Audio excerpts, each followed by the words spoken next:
आप सभी को मेरा नमस्कार।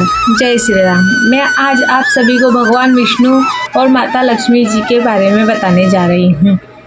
एक बार भगवान विष्णु शेष नाग पर बैठे बैठे बोर हो गए थे और उन्होंने धरती पर घूमने का विचार मन में किया। वैसे तो कई साल बीत गए थे धरती पर आए और वह अपनी यात्रा की तैयारी में लग गए।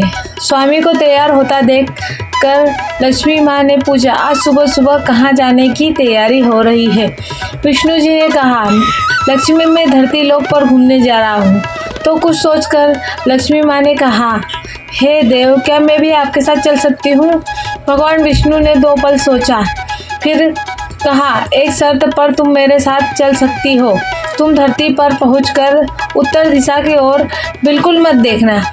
इसके साथ ही माता लक्ष्मी ने हाँ कह के अपनी मनवा ली और सुबह सुबह माँ लक्ष्मी और भगवान विष्णु धरती पर पहुंच गए।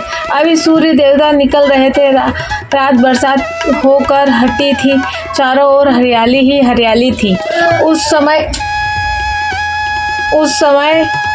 चारों ओर बहुत शांति थी और धरती बहुत ही सुंदर दिख रही थी और माँ लक्ष्मी मंत्र मुग्ध होकर धरती को देख रही थी और भूल गई कि पति को क्या वचन देकर आई है और चारों ओर देखती हुई कब उत्तर की दिशा की ओर देखने लगी पता नहीं चला। उत्तर की दिशा में माँ लक्ष्मी को एक बहुत ही सुंदर बगीचा नजर आया और उसमें भीनी भीनी खुशबू आ रही थी और बहुत ही सुंदर सुंदर फूल खिले थे। यह एक फूलों का खेत था और माँ लक्ष्मी बिना सोचे समझे उस खेत में गई और एक सुंदर सा फूल तोड़ लाई। लेकिन यह क्या? जब माँ लक्ष्मी भगवान विष्णु के पास वापस आई तो भगवान विष्णु की आंखों में आंसू थे और भगवान विष्णु ने माँ लक्ष्मी को कहा कि कभी भी किसी से बिना पूछे उसका कुछ भी नहीं लेना चाहिए और साथ ही अपना वचन भी याद दिलाया। माँ लक्ष्मी को अपने भूल का पता चला तो उन्होंने भगवान विष्णु से इस भूल की माफ़ी मांगी। तो भगवान विष्णु ने कहा कि जो तुमने भूल किए उसकी सज़ा तो तुम्हें ज़रूर मिलेगी। जिस माली के खेत से तुम नए बिना पूछे फूल तोड़ा है, यह एक प्रकार की चोरी है। इसलिए अब तुम 3 साल तक माली के घर नौकर बनकर रहो। उसके बाद मैं तुम्हें वैकुंठ में वापस बुलाऊंगा। माँ लक्ष्मी ने चुपचाप सर झुका कर हाँ कर दी। आजकल की लक्ष्मी थोड़ी थी और माँ लक्ष्मी एक गरीब औरत का रूप धारण करके उसके खेत के मालिक के घर गई। घर का एक झोपड़ी था और मालिक का नाम माधव था। माधव जब बीवी 2 बेटे और 3 बेटियां थी। सभी उस छोटे से खेत में काम करके किसी तरह गुजारा करते थे। माँ लक्ष्मी जब एक साधारण और गरीब औरत बनकर माधव के झोपड़े पर गई तो माधव ने पूछा, बहन तुम कौन हो और इस समय तुम्हें क्या चाहिए? तब माँ लक्ष्मी ने कहा, मैं एक गरीब औरत हूँ।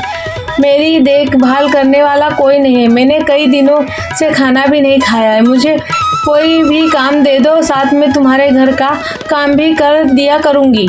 बस मुझे अपने घर में एक कोने में आसरा दे दो। माधव बहुत ही अच्छे दिल का मालिक था। उसे दया आ गई, लेकिन उसने कहा, बहन मैं तो बहुत गरीब हूँ। मेरी कमाई मेरे घर का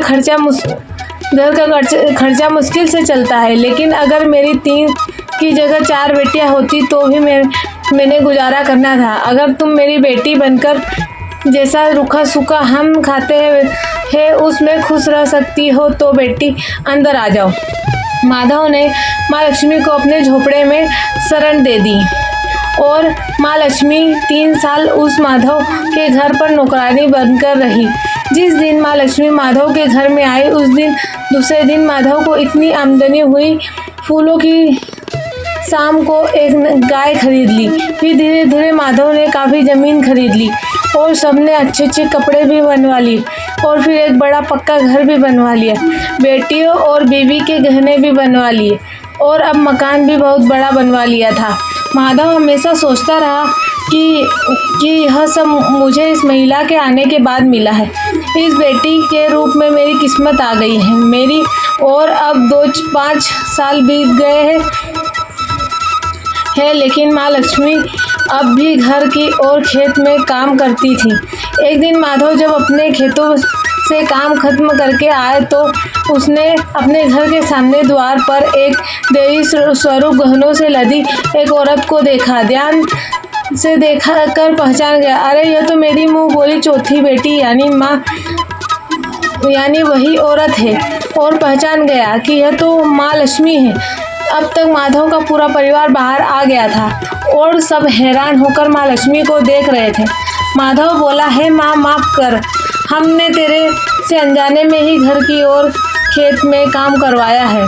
माँ, यह कैसा अपराध हो गया है? हे माँ, हम सबको माफ़ कर दे।